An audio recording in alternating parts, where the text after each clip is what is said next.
Good morning, YouTube. This is Arizona RE. A really nice morning out today. It's probably 68 degrees. I probably should have wore a jacket. Wore the long sleeves, but whew, it's actually pretty cool out here right now. So they're expecting rain later today, so I figured since I was up at this hour anyway, I might as well roll out and get a nice little ride in before the big rain starts later today. So I had a couple things to talk about, so I thought I'd pop on. I'm again experimenting with the cameras, the video settings, the rendering, still tinkering with all that stuff. I think this will be my 12th vlog, and if that's the case, then you're going to be able to see, hopefully you'll be able to see and witness for yourself some progress in my recordings as far as the quality of the audio, quality of the video, and things like that. Hopefully it looks like progress. Hopefully it doesn't just look like a mess. Take it by that glowing neon sign that there was no turn on red.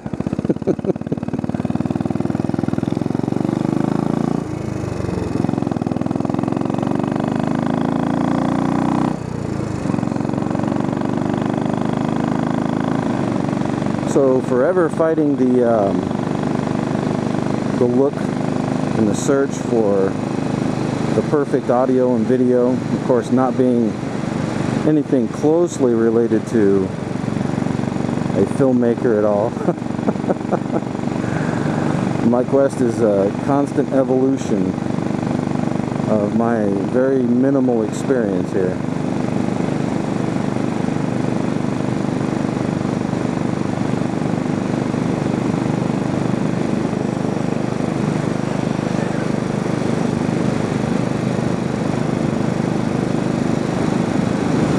I hope the sun's not ruining it for the camera, because man, it is just such a beautiful morning out here right now.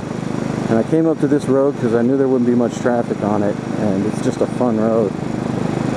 Oh, look at that irrigation bleeding out in the street. Such a pity.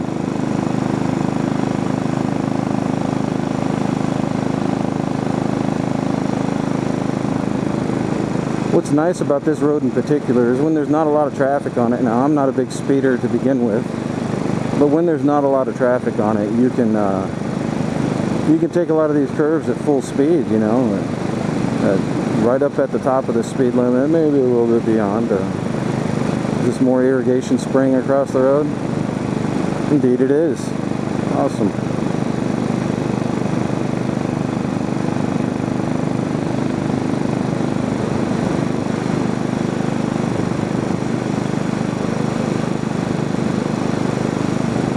So I've been out here a lot on the early weekend mornings when nobody else is about. I don't know, maybe when it's shift change for the police or something. But don't be surprised if at some point this morning you see a sport bike rider just go whizzing right past me. This road is big enough, and unless there's traffic coming out of one of these resorts, there's nobody going to trip the lights. So, you know, they come through a bend like this that can be done safely for me at 60 miles an hour on this little bike. Those sport bikes, they'll come through here as fast as they dare to go.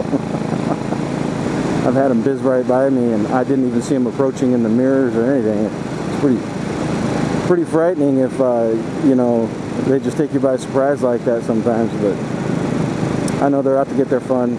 I don't like the idea of them doing it on public roads, but yeah, I also get the fact that it's not like other than public roads are very available out here, but they seem to choose off hours to do it.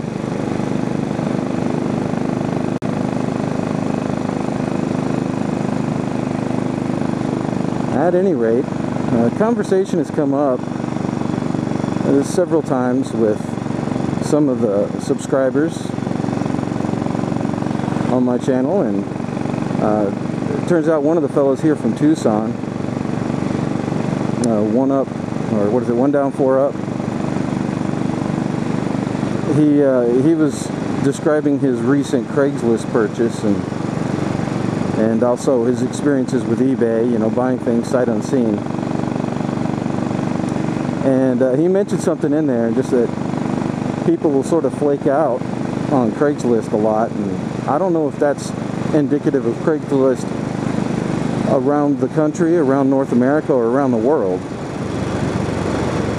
but it is definitely indicative of Craigslist in Tucson, Arizona. I can tell you that without a doubt. What is this? Awesome. Awesome. Somebody just drop a bunch of sludge right there in the road.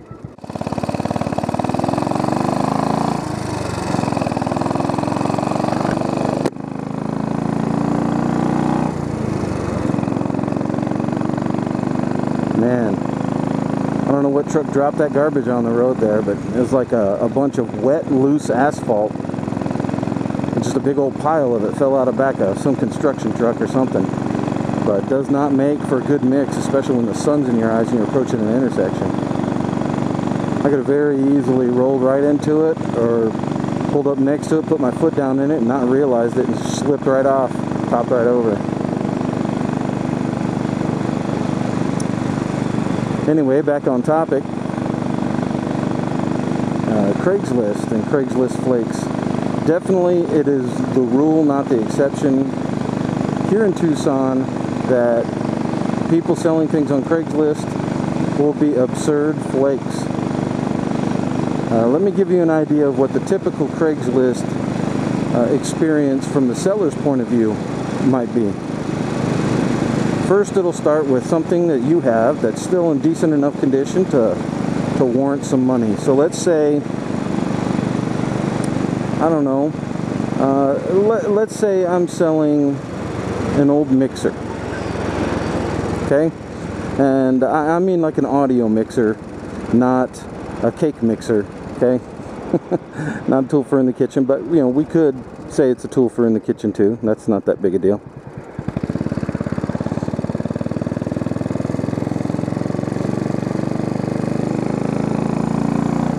And I put it up for sale. Now, to buy a new one would cost, let's say, $100. But I've had the mixer for several years and I've used it, and it does have some signs of wear and tear. You know, some of the little stickers are sliding off, or maybe it has some, I don't know, just some little markings on it or what have you. Some little scuffs and scratches from where it's been bumped around while it's being moved, but everything still functions as though it's new. Have all the cables, have all the pamphlets and booklets to go along with it. I even have audio clips online so you can hear what it sounds like. I even put up a for sale video that I will link to in the Craigslist ad on YouTube, demonstrating that every single pot on the mixer works, that every single dial on the mixer works, and that everything's good to go. There's no doubt at all whatsoever that the item works. So I'll go ahead and post it up with all the said information, with all the stated information, and see what happens. I can tell you the first thing that will happen, because I typically request people to text me. That way I'm out on the road doing whatever I gotta do. You can go to Google Plus and set up a faux phone number and have people text you without giving out your real text number. Honestly, I don't have too much of an issue with it. I carry several phones just because of work and whatnot, so I can always ignore a phone for a while if I have to. At any rate, someone will text. Let's say I put it up for sale for $60. Now, it's $40 off what it would cost to buy it brand new. But of course, it's not brand new. But it's still relevant and it still functions. The first text I'm going to get: would you take $40 for it? No, I would not. Different color, different texture. Would you take $50 for it? Are you kidding me? Come on. I'm giving it up for $60. Then you go through another series of, yeah, I'd like to have a look at it. Okay. I only meet in public places. I only meet in places that have security cameras, places where if someone decided to try and rip me off, that there would be a lot of witnesses. So it's always in the parking lot of a credit union or a bank.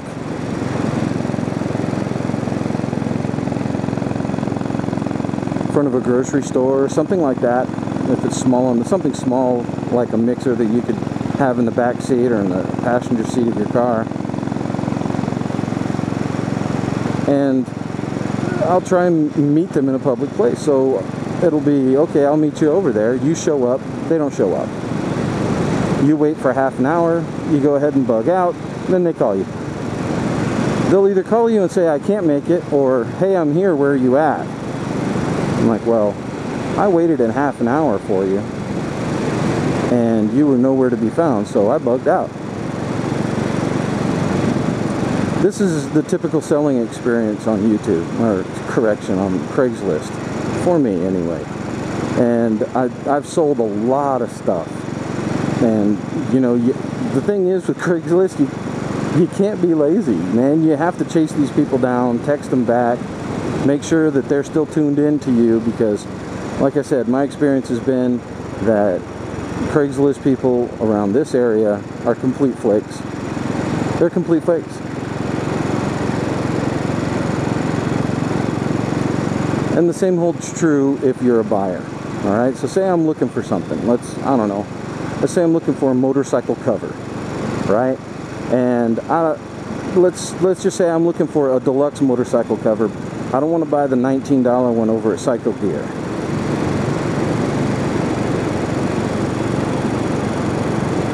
I see one online, someone's got a deluxe cover, you know, it's nice and cushy and padded, won't scratch up your tank when you put it on, and all sorts of awesome stuff, right? Let's just say we do that. And I see one on Craigslist, and the guy wants $25 for it.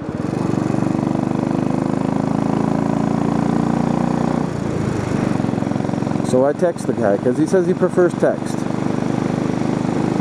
So I text the guy. Doesn't get back to me. 3 days go by, I find a cover somewhere else. He texts me back, says, yeah, I still have it. Yeah, no. And you know, this isn't even including a lot of the scams or rip-offs. The scams or rip-offs that you run across on Craigslist are numerous and varied. Everything from you show up and it wasn't the item they said it was and that you were looking to buy, or they know what the price is, they show up to buy it, but they show up with less money than you want for it. Yeah, not gonna happen, buddy. But they still wasted your time nonetheless. And you know, that's it. That's Craigslist Flakes for you.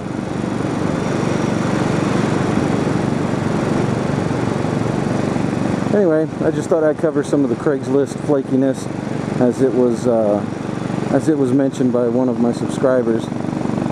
He had a good experience. He found himself some gloves and some, I think they were Alpine Star or Joe Rocket, I can't remember. Anyway, I've probably babbled on longer than 10 or 15 minutes just on Craigslist, so I'll let you folks go. Have a good weekend. It's just getting started.